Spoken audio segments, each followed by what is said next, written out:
বেশ অনেকদিন ধরেই মোমো খাওয়া হচ্ছে না।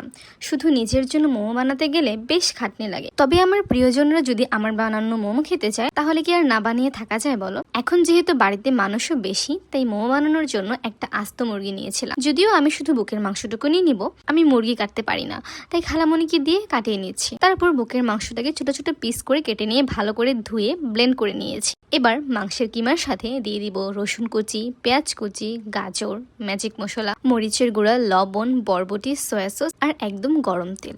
তারপর মিক্স করে ঢেকে রাখবো বেশ কিছুক্ষণ। এবার ময়দাটা রেডি করব। তাই নিয়ে নিব ময়দা, লবণ, সামান্য তেল, তারপর একটু একটু পানি অ্যাড করে ডোটা বানিয়ে নিব। বেশি নরমও না আবার খুব একটা শক্তও না।